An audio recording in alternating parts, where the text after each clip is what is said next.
Bu Retno, kalau saya melihat tadi penjelasan Ibu bahwa Ibu itu sangat senang sekali untuk maksudnya menjadi tenaga pendidik, berinteraksi dengan anak. Nah, ini sebenarnya cita-cita untuk menjadi komisioner KPI maupun menjadi seorang guru sebelumnya, ini sudah ada sejak kapan, Bu? Jadi pas SMA, saya tuh punya pergaulan namanya kelompok ilmiah remaja.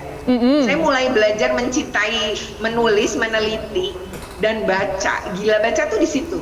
Nah, di kelompok ini kami membagi ilmu tuh pakai bab. Jadi buku itu per bab dibaca terus dituliskan kembali, dipaparkan. Saya mulai belajar bagaimana menulis dan membaca tuh di situ. Dan ternyata setelah itu saya pengen jadi guru. Jadi saya bilang enak juga nih ya jadi guru ngajarin anak-anak. Jadi saya yang dulu nggak suka baca, kok tiba-tiba saya suka baca. Saya yang sudah punya bakat nulis, kok terasah ya di sini. Saya pingin anak murid saya juga begitu. Jadi saya ingin waktu itu menjadi guru memang. Dan murid teman-teman saya juga pada ketawa gitu. Kok mau jadi guru gitu? Di saat anak-anak lain juga nggak mau. SMA Mbak, sebenarnya kalau jadi komisioner nggak pernah saya bayangkan. Kalau jadi komisioner itu adalah sebuah proses ketemu setelahnya gitu. Jadi bukan karena saya pahami di masa saya kecil atau di masa saya SMA, enggak, sama sekali nggak kepikir. Bahkan ketika saya jadi guru dan kepala sekolah pun saya nggak mikir akan jadi komisioner. Nah, jadi komisioner itu seiring dengan waktu ketika saya mulai mengenal dunia yang lain gitu kan.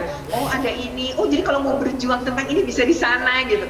Oh kalau ingin mempengaruhi kebijakan tuh mulai dari sana, itu aja sih. Jadi saya mencintai semuanya gitu. Jadi kalau sekarang sih jadi komisioner, ya saya tidak pernah merasa menyesal pernah jadi guru gitu ya. Atau saya kalau nanti saya selesai menjadi komisioner kemudian balik lagi ke guru pun enggak ada masalah gitu, karena saya mencintai mengajar. Karena senang untuk mengajar. Tapi boleh nggak sih Bu cerita perbedaan pada saat Ibu menjadi guru dan sekarang menjadi komisioner, mungkin tantangannya seperti apa sih yang dirasakan berbedanya?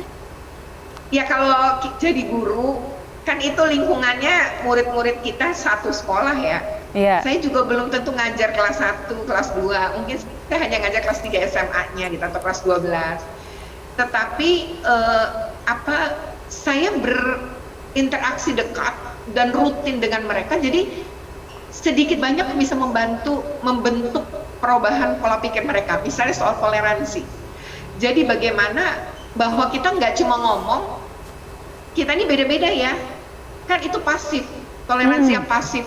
Tapi bagaimana kita membentuk sikap, kita bisa hidup berdampingan walau kita berbeda. Jadi apapun perbedaan kita nerima, karena itu keniscayaan di negeri yang majemuk ini gitu. Misalnya itu satu contoh. Dan itu lebih terukur karena kan terus menerus ada diskusi, ada dialog. Di luar kelas pun anak-anak masih bisa nemui saya bagi yang keberatan bahwa saya itu membangun toleransi misalnya. Nah tetapi ya ketika saya selalu bilang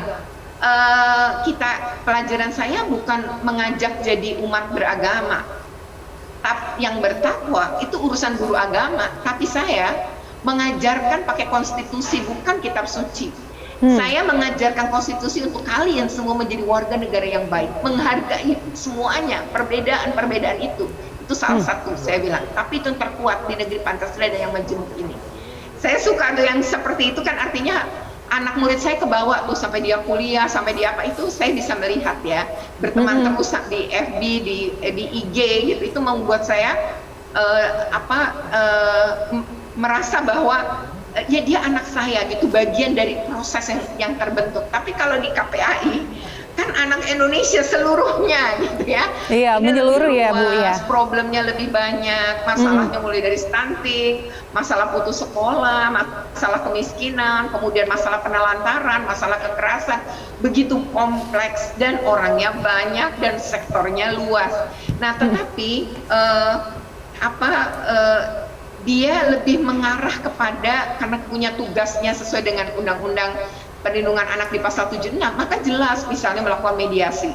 Sekarang saya menjadi mediator yang bersertifikat Mahkamah Agung. Jadi saya bisa memediasi pelanggaran atau sengketa pelanggaran hak anak.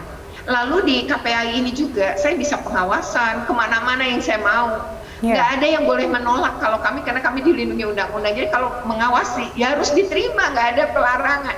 Nah di situ saya bisa tahu kalau dapat info dari masyarakat, lalu saya datangin. Begitu didatengin, ya kita mulai cari informasi, cari data, melakukan klarifikasi, konfirmasi.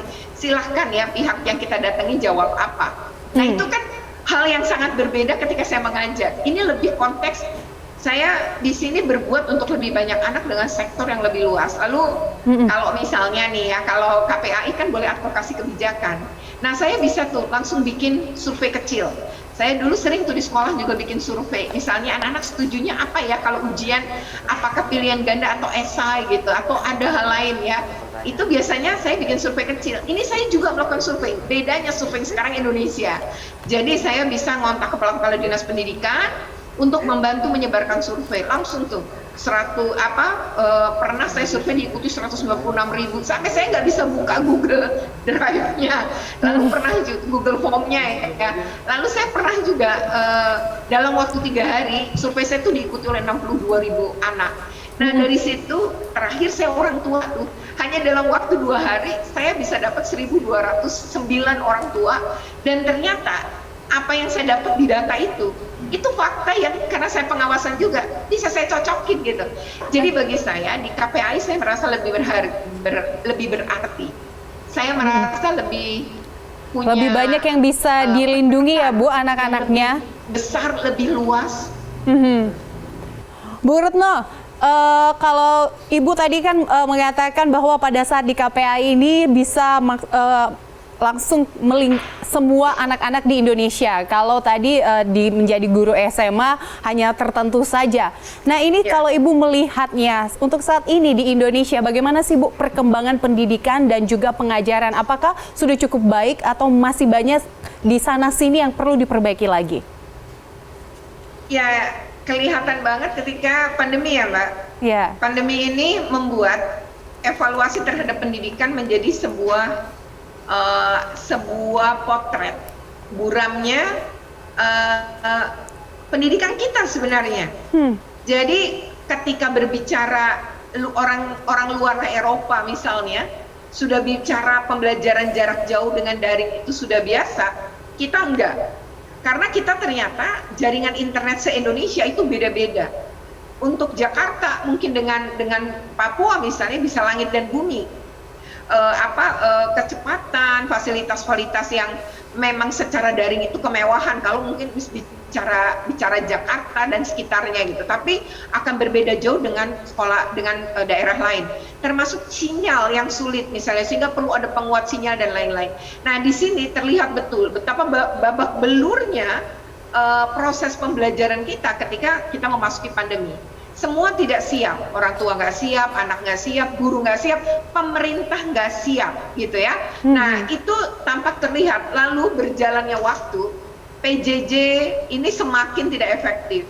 Lalu Menteri mengumumkan learning loss, sehingga kemudian ketika pandemi sedang melonjak Omikron, tetap memaksakan PTM kan, gitu. Jadi menunjukkan bahwa seolah-olah pembelajaran tatap muka adalah yang terbaik. Ya, tapi tidak ada kualitas yang sama antara PJJ dengan PTM. Padahal dunia digital saat ini sebenarnya dunia yang mau tidak mau kita harus ke sana. Jadi ini harusnya alat evaluasi, bukan kemudian menyerahkan pada PTM, tapi memperbaiki juga PJJ.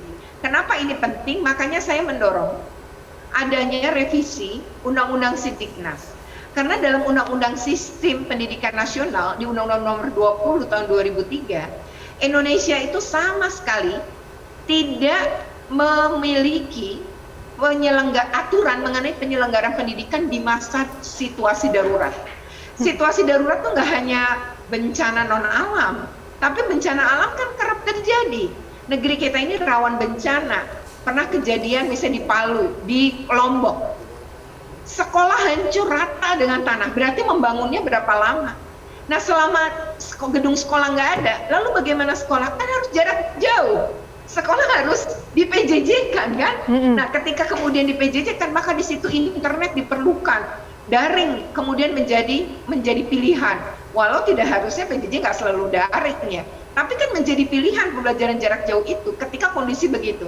Nah di kita tuh bukan cuma gempa letusan Gunung Merapi, asap, banjir, kebakaran hutan. Kita itu banyak banget bencana alamnya.